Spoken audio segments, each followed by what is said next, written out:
Hello guys, this is Faizan Ashraf from Professional Keeper, and in this video lecture we are going to learn one of the most usable and one of the best machine learning modeling technique that are trees and random forests. And for this we would be seeing a dataset based on iris flower. So this is how iris flower look like. It's a flower mostly found in snowy region, and there are more than 250 to 300 species of it. So in this lecture we are going to use a random forest and trees to estimate or to predict from the petal length, petal width, sepal length, and sepal width the species of the flower. So let's begin. So at first I've imported all the necessary modules needed for this assignment, that is pandas, matplotlib, scikit-learn, numpy and all. Then I've imported the iris dataset. Now I have imported all the columns necessary for the format of my dataset, that is petal length, petal width, sepal length and sepal width. Then I have stored data species as my target variable. That means the species column in the dataset is my target variable. What target means, as it's sounding, that this would be the target of my model prediction. Then here we have seen how our dataset look like from data.head function. And from data.tail we can see the bottom 5, and from data.head we can see the top 5 rows of our dataset. Then this is a pair plot indicating the petal length, petal width, sepal length and sepal width of the three species which you have taken in a dataset, that is Setosa, Virginissa and versicolor. And this is what we get analysis from this graph. As you can see, let me explain a few things of this graph. As you can see here, the Setosa has the highest petal length while versicolor is at the second, whereas Virginissa is at the third in place of petal length. And similarly for all the columns, we can see the visualization down there. Now data.code give us the correlation between different columns from a data set, and this heat map, sns.heatmap, it gives the okay, let me go down. So it gives the correlation between sepal length and petal length between different column of the data set. Basically, I can say that this is just the this what you are seeing is a numeric part, and the bottom what you are seeing is just the visual representation of that numeric part. Basically, both tell same thing. That means how both the columns are correlated with each other. Then here I have drawn box plot indicating the different uh, aspect of different species of the iris data set. That means here you can see that Setosa have the lowest spetal length while Virginissa has the highest spetal length, and so on we can see from this photograph. Then I have imported train test split from scikit-learn, and then I have taken data.columns to know all the columns present in my data set, and also tell me the data type of my target variable. Then I have taken y variable as the column or as the target variable. It contains all the species value, whereas this feature contains all the columns which I will be taking for my training set. Then this x variable contains the data set only containing the rows belonging to this features variable. And then I have trained my model, yeah, and I have taken these four variable x train, x valid, y train and y valid. And this from x valid you can see that from head I can see the part which I have taken for which I would be using for my testing data. Let me explain it in a more good manner. Basically what x train is, so it's a data set excluding the target column and this x valid, it's a testing data set excluding the target column.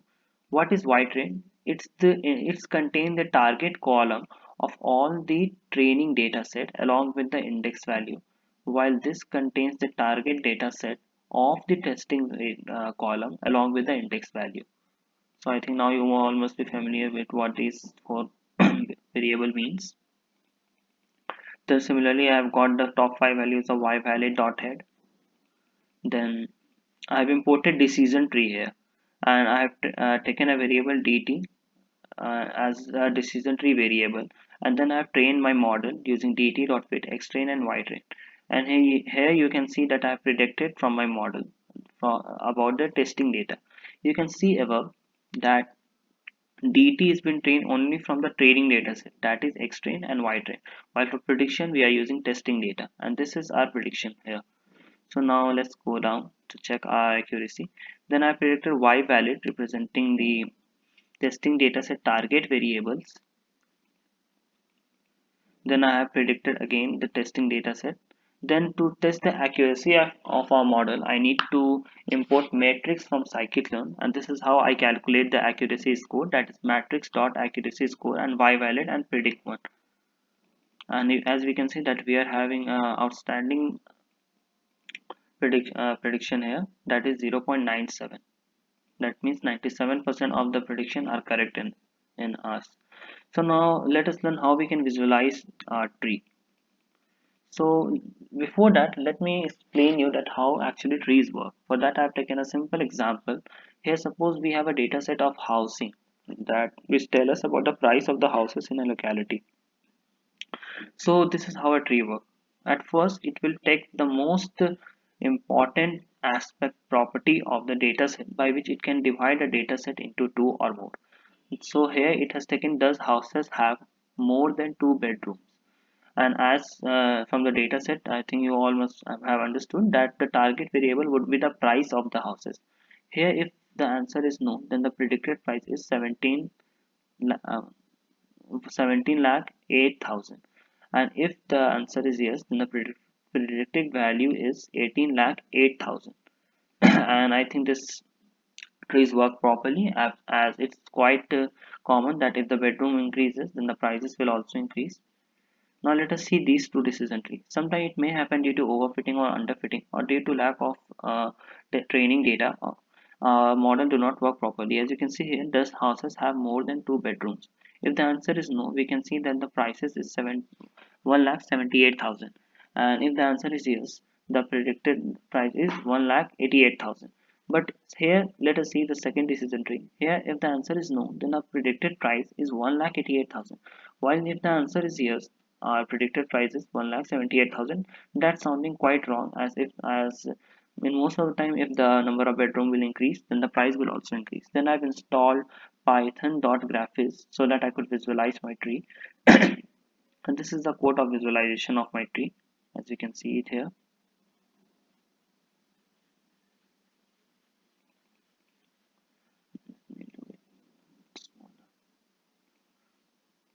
As you can see that how my visual work. You can see that the petal length in centimeter, if it's less than equal to 2.45 centimeter, then here it has distributed my data set into two, then again into two, and you can see it by pausing the video how it has worked.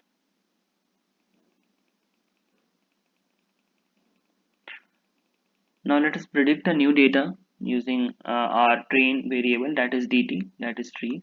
That is a model for tree, and I used dt dot predict 3.5, 1.9, 5.2, and 2.4, and my output is Virginissa.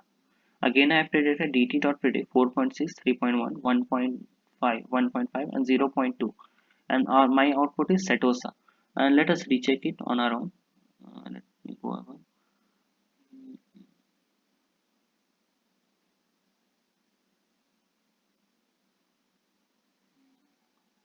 Uh, as you can see it here, it's 4.7, 3.2, 1.3, and 0.2, and our output is Setosa. What are the real data sets say?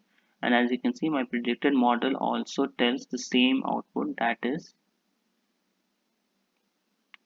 Setosa. So here we can see that our model is working very well. Now let us see on the testing data, because our model has not at all, our model has not been trained at all with the testing data. So let us see, here I've inputted my value, that is 5.8, 2.8, 5.1, and 2.4. Now let me go above and check it for all of you.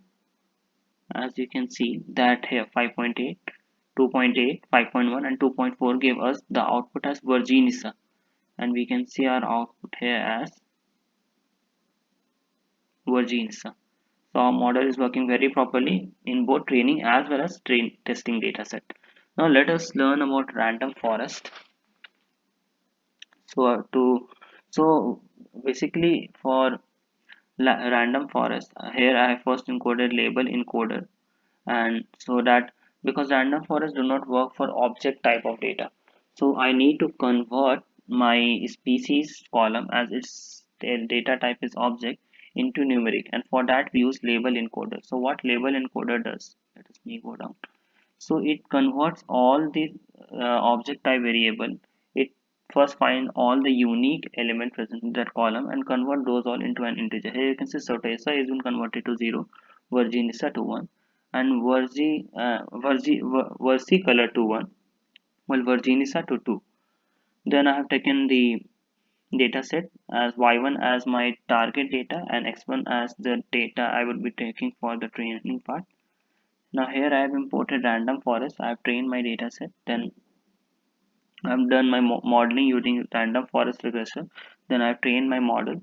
Then I have used val that prediction to predict, and then I have found the accuracy. Here I have your mean absolute error to find the accuracy, and you can see that it's give a very low accuracy.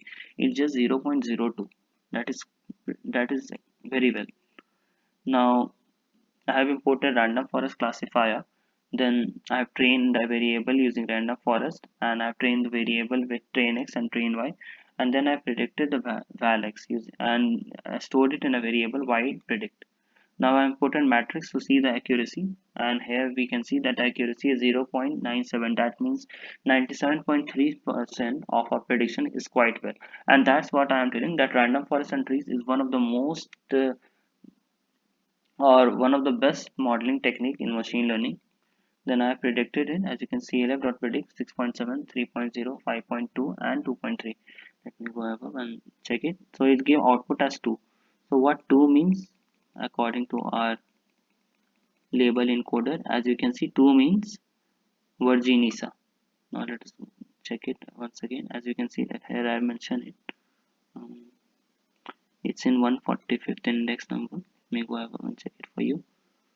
As you can see, its output is 2, and so we are correct with our prediction. Then again I have predicted a one more value, clf.predict, and you can put any random value according to you and you will be getting the output here. Suppose even if I put 5, 3, 4, and if I if I will run it, then again I will be getting the prediction. I hope you understood it well. Thank you and have a nice day. Please like and subscribe Professional Clipper channel.